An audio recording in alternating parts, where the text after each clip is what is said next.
આણંદ જિલ્લાના ખંભાતમાં કેટલાક દિવસો પહેલાં ચગડોળ ગ્રાઉન્ડની અંદર કેટલાક યુવાનો દ્વારા ધાર્મિક પુસ્તક ફાડીને હવામાં ઉડાડતા મામલો બીચક્યો હતો। આ મામલે પોલીસે તટસ્થ કાર્યવાહી પણ કરી છે અને કેટલાક સગીર વયના યુવકોને પણ ઝડપ્યા છે। આ મામલા બાદ જે ત્યાંના સ્થાનિકોનું ટોળું પોલીસ સ્ટેશને ઘસી આવ્યું હતું અને ત્યારબાદ સમગ્ર મામલો જે ચકચાર મચી જવા પામી હતી, જેને લઈને આણંદ ક્ષત્રિય સેના દ્વારા આજે કલેક્ટર કચેરી ખાતે આવેદનપત્ર આપવા માટે પહોંચી રહ્યા છે।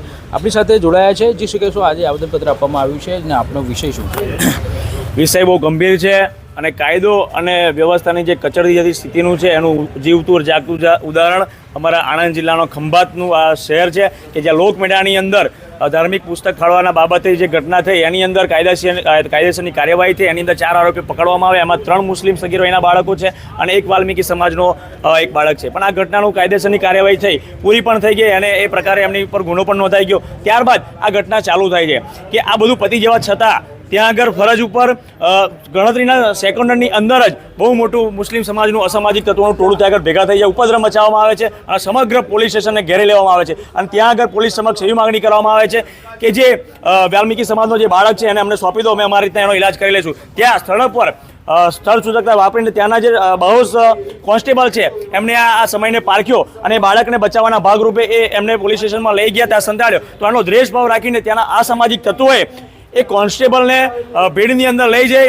અને એને ઢોળ માર મારવામાં આવ્યો અને એના કપડાં ફાડી નાખવામાં આવ્યા। આટલી બધી ઘટના બને છે, તેમ છતાં પોલીસ દ્વારા આજે 5 દિવસો થઈ ગયા છતાં આ ઘટનાનું ક્યાંય પણ કોઈ જાતનું વર્ણન કરવામાં નથી આવતું, કોઈ પણ જાતની એક્શન લેવામાં નથી આવતી। તો અમારો પ્રશ્ન એટલો જ છે કે જો પોલીસની ઉપર જ આવો હુમલો થતો હોય, આવો કાયરાનો હુમલો થતો હોય અને કોઈ પણ જાતનું કાર્યવાહી ના થતી હોય તો પ્રજા કેવી રીતે સુરક્ષિત હોય? પ્રજાને કાયદા ઉપર ભરોસો કેમનો રહેશે?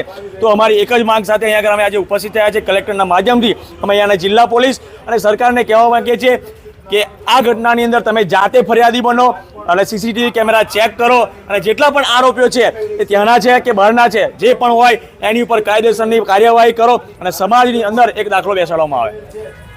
પોલીસ ઉપર હુમલો તે નિંદનીય છે અને તેના પર કાર્યવાહી થવી જોઈએ, પણ જે મેળામાં જે કૃત્ય થયું એને લઈને પણ આપનો શું પક્ષ રહેશે?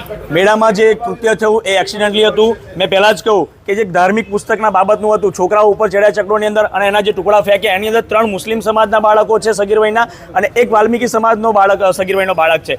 આખી ઘટના થઈ, એની પર કાયદેસરની કાર્યવાહી પણ થઈ, એની પર FIR પણ થઈ અને જુવાઇલના કસ્ટડીની અંદર બાળકોને લેવામાં પણ આવ્યા। તો એ આખી પ્રોસેસ જે છે એ કાયદાકીય પ્રમાણે જ થઈ, પણ એના અનુસંધાનની અંદર જે પણ અસામાજિક તત્વો છે, જે ઉપદ્રવ મચાવવાની દરેક વખતે જે પેટર્ન બની છે અને આ પેટર્ન સમગ્ર ભારતની અંદર ક્યાંક ને ક્યાંક એક દોરી સંચાર હેઠળ થતી હોય એવું લાગી રહ્યું છે।